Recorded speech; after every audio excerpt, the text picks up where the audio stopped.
ఫైనల్గా మీ వదిన గారికి మీ ఆ అన్న కూతుళ్ళకి ఇద్దరు ఉన్నారు ప్రస్తుతం, వాళ్ళకి ఏమన్నా మీ అన్న తరఫు మీరు ఏమైనా అప్పీల్ చేసే అవకాశాలు ఉంది, ఏమైనా చేస్తారా? అంటే దీన్ని ముగింపు పలకడానికి.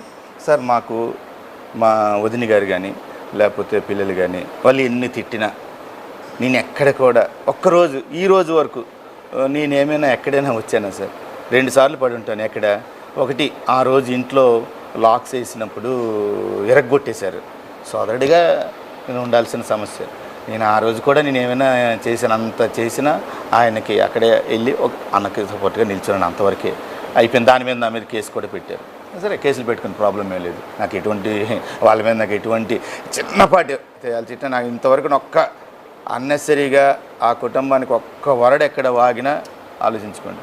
నాకు ఒక 1000 మెసేజ్లు పెట్టుంటారు, నేను అన్నయ్యకి ఇలా సపోర్ట్ చేసి ఇలా చేస్తున్నాననేసి బూతులు నాకు, నా తల్లికి, నా భార్యకి, నా పిల్లకి అందరికీ 1000 మెసేజ్లు ఉంటాయి. నేను తప్పు సార్, పేకపోయినా అలాంటివి మేము బయట పెట్టాల్సిన అవసరం లేదు. వాళ్ళు అన్నారని మేము అన్నాం. ఏం చెప్పదలిచారు అసలు?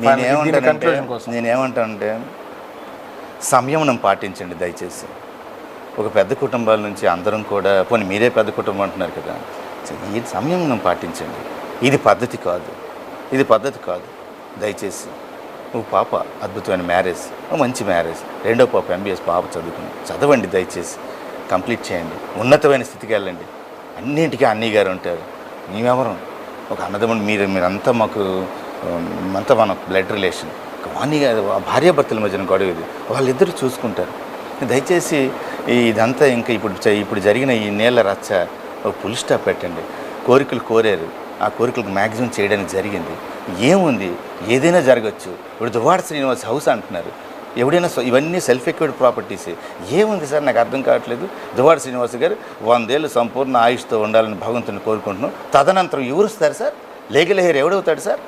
ఎవరవుతారు చెప్పండి? పని చేస్తుందా సార్? లీగల్ హెయిర్ ఎవరవుతారు సార్? నేనున్నాను సార్. నేను రేపు మరణిస్తే MRO ఆఫీస్కి వెళ్తే దువ్వాడ శ్రీధర్ భార్య, పిల్లలు, లీగల్ హెయిర్ సార్.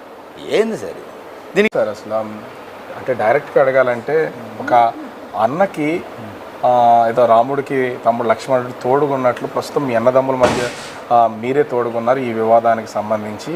అది దీంట్లో నుంచి దువ్వాడ శ్రీనివాస్ గారు అసలు బయటపడతారా అని మీకు అనిపిస్తుంది? అసలు ఏముంది సార్, ఆయన దాదాపు 30 సంవత్సరాల కిందట పెళ్లి చేసుకున్నారు. అప్పటి నుంచి ఎప్పుడు ఇంట్లో గొడవలు వేసారు. వాళ్ళు ఎప్పుడైనా వాళ్ళు అన్నయ్య గారు కానీ వాణి గారు కానీ కుటుంబం చక్కగా ఉండాలని కోరుకునే వ్యక్తులు మేము. ఏ రోజు వాళ్ళ వ్యక్తిగత జీవితాల్లో కానీ ఎప్పుడు మేము దూరలేదు సార్. మ్యారేజ్ అయిన తర్వాత మా ఇంటికి రావడాలు, మేము వాళ్ళ ఇంటికి వెళ్ళడానికి చాలా తక్కువ. మా అమ్మగారికి కానీ ఎప్పుడు ఒక్కరోజు మా అమ్మగారు ఉండే రోజు ఒక నైట్ ఉండే పరిస్థితి కూడా లేదు. ఇప్పుడు ఏంటంటే వాళ్ళు శుభ్రంగా ఉంటారని మాకు తెలుసు. 2012 ఆ ప్రాంతంలో పవర్ ప్లాంట్ ఇష్యూ మీద గొడవలు జరిగినప్పుడు అప్పుడు 16-17 కేసులు కట్టారు అన్నయ్య మీద.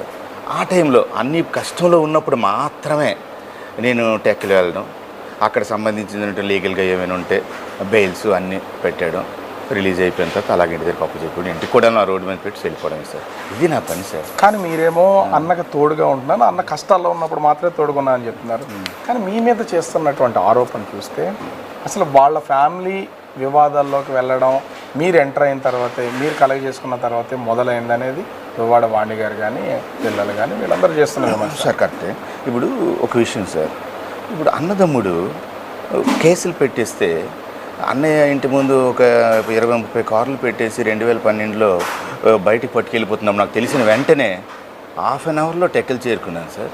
వెళ్ళి అతనికి నరసన్నపేట పట్టుకెళ్తే అక్కడి నుంచి కోటబొమ్మాలి పోలీస్ స్టేషన్ తెచ్చినప్పుడు అన్నిటికీ బ్యాక్ బోన్గా ఉన్నాను సార్.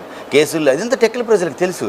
దువ్వాడ శ్రీధర్ అనేవాడు ఓన్లీ కష్టంలో ఉన్నప్పుడు మాత్రమే వచ్చాను. ఇది టెక్కలి ప్రాంత ప్రజలకు అందరికీ తెలుసు. సుమారు అన్ని 24-25 ఏళ్ళు రాజకీయ